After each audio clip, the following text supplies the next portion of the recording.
question to you all. How do you feel when you see a rainbow? Big, great big icon in the sky, something that reminds us of happiness, possibility. Some people say it's a sign from God or angels, but when we see a rainbow, it's a sign, isn't it, that things are going to get better. It's usually been raining, but it's okay, because there's a rainbow. But now I want to take that in another direction. I want to ask you, how do you feel if, let's say, you're out shopping for the day, and you walk through a city centre, and you notice a rainbow in a shop window, or maybe above a bar, and you wander further into that area, and you notice that you are surrounded by rainbows, not in the sky, but in the form of flags. Now, I don't know, I'm hoping that everybody listening to this, watching this, is going to be very liberal and think, great, this is progression. That's a rainbow flag. That rainbow flag is a sign that we're okay with people who are LGBTQIBNQKFC. We add on to that. Honestly, it confuses us too sometimes. It depends. Wherever you go, you'll get more letters. For me, when I walk into a place and start to see there are more and more rainbow flags, I feel safe. But there is a flip side. We are walking a tightrope right now. We're walking on a knife edge. Because just as I feel safe, I feel that I can be myself. I feel when I'm surrounded by all those rainbow flags in an area that I can perhaps be brave, reach out, take my wife's hand, and just walk down the street together. There are people who will look at those areas full of rainbow flags and see it as a target area. I don't want to dampen your spirits too much, but I have a plea today, because my fear is that as we move into a time where so many of us might be seen as being a bit more liberal, or a bit more, right on dude, everything's cool, you know?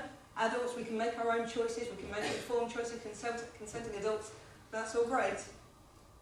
The trouble is that when we have that attitude, we can sometimes be absolutely blind to the fact that it is still not okay. When I was first asked to do this TEDx talk today, honestly, I was a little bit nervous about talking on this subject, because if you haven't guessed already, I'm gay. Well, actually, I'm not, but I think my wife might be. But the trouble is, normally, when I'm up here talking, I'm talking about things that fit my coaching cap. I'm talking about unleashing your awesome, how to be confident, how to feel empowered. I'm talking to small businesses about how you can build your visibility and your personal brand and build your tribe. And although I was going to say never, but for a lot of years I haven't hidden my sexuality, it's not been something that I've ever made a big deal out of, because for me, one of the ways that we create inclusion and equality and, you know, fly the flag for diversity, ironically, is by not making a big song and dance of it. Sometimes I've got a little bit caught up on this. Hold on, how can we say that we just want to be the same as everyone else, but then say, hey, I'm different? But the fact is, of course, that equal does not mean the same. And the sad fact is that although we are in a time when so many of us who are open-minded and accepting think it's okay now, we've got everything we ever wanted. Hey, we can even get married now legally, wow. At the same time that we're all holding this opinion, since 2012 the number of hate crimes have doubled. Now, that's hate crimes across the board. That includes racism, it includes religious hate, it includes transgender hate crimes, it includes LGBTQF crimes. It includes all of them. And to bring a little bit of perspective, last year, according to Home Office figures, there were 103 and something thousand crimes reported. But that's still a 50% increase since the 2012-2013 figures. And then if we look at information from Gallup, they will tell us that in their surveys last year, 1 in 10 people still believe that gay people are dangerous to society and that we can be cured. Well, hallelujah, give me your electronic probes and shock it out of me, people. It doesn't work that way. But this is my fear. My fear is that in a time where we are seeing all the positive headlines and we can get married, we are all assuming it's okay, and while we all assume that it's okay, we are blind to the potential for those hate crimes growing more and more and more.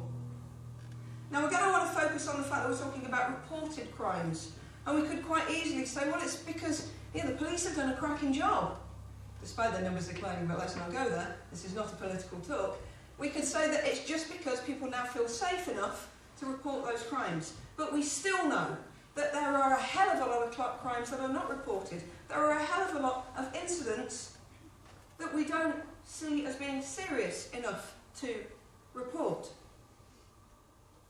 In fact, when I was first starting to do this talk, I thought, I haven't really experienced any of that level of bigotry.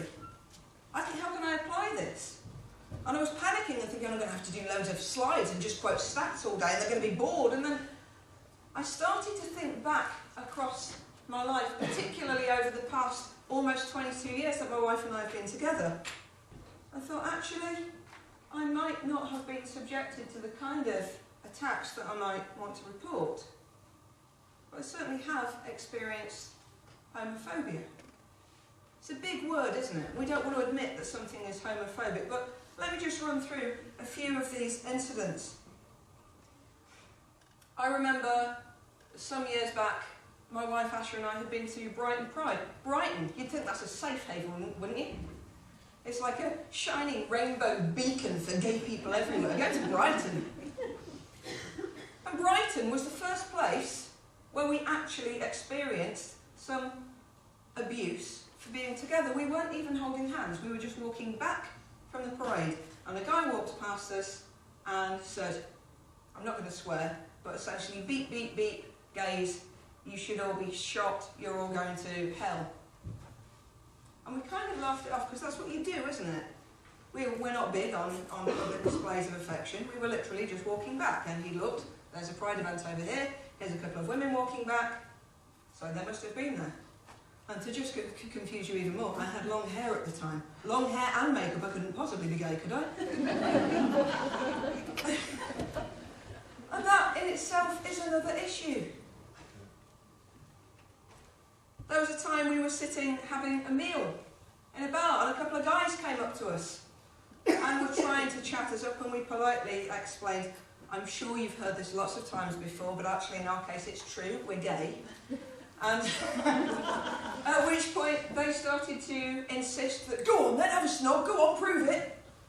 Well, no. And it went from being a little bit humorous to actually feeling a little bit threatening. There was the time where we were once out in Peterborough Shopping Centre. We don't live too far from Peterborough, Middle England, or as we like to call it, Middle Earth. And we chanced just taking each other's hands, just for a second. You know, as we walked past the hot dog seller and some of the chain stores, I better not drop any names. We grabbed each other's hands just for a second. It was just a quick hand squeeze of solidarity. And then we found ourselves being followed for about the next 20 minutes by two women who followed us around quoting scripture. And then there was a time where I was partaking in a free hugs event. We've all heard of the free hugs movement, yeah? You go to a shopping centre usually, and you just stand with a board saying free hugs, and it's just a way of giving something back. Inclusion. And a guy singled me out and managed to manoeuvre me away from the other people giving hugs, at which point he backed me up against a shop wall and said he assumed that I was gay, because I've got short hair by now, so obviously. And then he started to lecture me on morality. whilst having very strong energy and backing me further and further into the wall. Now, none of these things on their own seem particularly significant, but they're the kind of incidents that we just don't expect to be happening now, and they're the kind of incidents that we are blind to when we say everything's okay, everything's legal, everybody accepts you. 3 times I've been out and a guy who has kind of known us, 3 different men, know us, know that we're happily married, know that we're absolutely big screaming gays. 3 times, 3 different men have grabbed me and forced their tongue into my mouth. Because clearly I just haven't met the right fella yet. And then I want us to think about unconscious bias too, and that makes us feel so uncomfortable, doesn't it? When we talk about unconscious bias, we don't want to think that we might have unconscious bias, but I promise we will all have it. Hey, even I have it, and when I notice it, big warning sign, whoa, look at that embedded belief, Taz, do something with that. So let me take you back a few years to a lady we used to live next door to, really lovely lady, fairly liberal. You might say that she was centrist, slightly to the right, but pretty accepting. We live in the countryside, the Lincolnshire flatland countryside, and she was talking to us and getting herself in such a panic because she'd seen a rat in her garden. And she said, "I blame the dykes." And I kind of laughed and went, "That's right, blame us." And she was horrified. "Oh, no, I would never call you girls that. I'd never say that about you." And then she paused and she kind of motions to another area of the development we live on and said, "Those people over there, they're dykes." So whoa. Why is it that you couldn't use that word for us? And I know there's a lot of stuff about it being derogatory. I don't mind it, actually. It's kind of reclaimed. I can use that and feel empowered. But why is it okay to refer to the ladies over there as being dykes, but not us? And she said, "Well, because you girls don't look like lesbians, so that's all right." And yes, we can laugh about it, but scratch that surface and what is going on. So back to those rainbow flags again. We know that statistically, and when I was a journalist, I wrote a few reports where I looked into hate crimes. And I'm going back, 10, 15, 20 years now, where it still was very much under the surface. We still were in the time when people were being told to hide their sexuality. I wasn't told to hide my sexuality, because if anybody knew that I liked girls, then my career would be over. I say when we were in those times, for a lot of people it is still like that. It just is.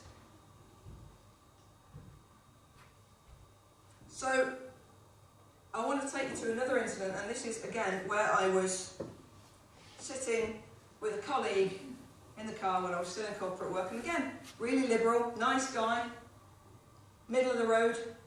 Incidentally, he did turn out to be one of the guys who tried to stick his tongue in my mouth, but that's another story for another day, maybe. And we were on the road somewhere, and he started having a bit of a rant. "You lot, I don't know what you're worrying about, you're still having all these pride events, you're waving your rainbow flags everywhere. Nobody cares, Taz. Nobody cares, you're consenting adults. No, we can look at you and actually see how happy, really, nobody cares." Well, okay, but it's still illegal in many parts of the world to be gay. People are still being executed in some parts of the world. And even here in the UK, to take us back to those rainbow flags, we know that sometimes people will wait outside those bars that have rainbow flags and pick people off. It's still not safe. Yeah, but you'll even be able to get married soon. You can have civil partnerships and everything. So that dates it a little bit. Nobody cares. Well, okay then. So, when you get married, if you have kids, and one of your kids says, "Dad, I think I might be gay," are you going to be okay with that? And he said, "No, of course I won't be okay with that." I said, "Well, why won't you be okay with that if there's no issue?" And he said, "Well, it'll never really be normal, will it?" And again, it's a throwaway comment.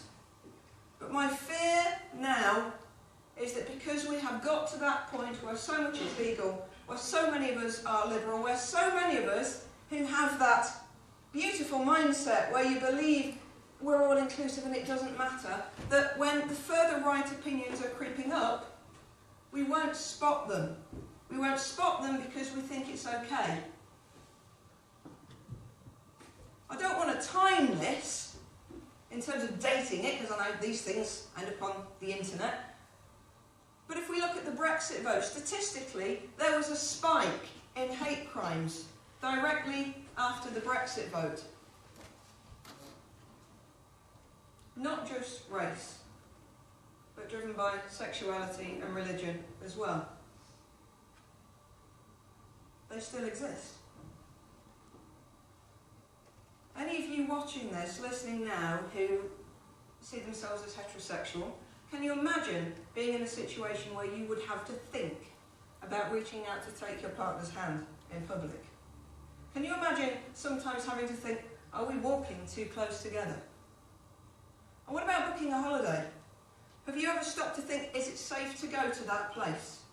Or if we go there, do we need to book a twin room instead of a double, just in case? Have any of you who are straight allies ever been turned away from a hotel because they don't accept same-sex couples? Or they wouldn't imagine if that was, they wouldn't accept you and your wife. Just me then.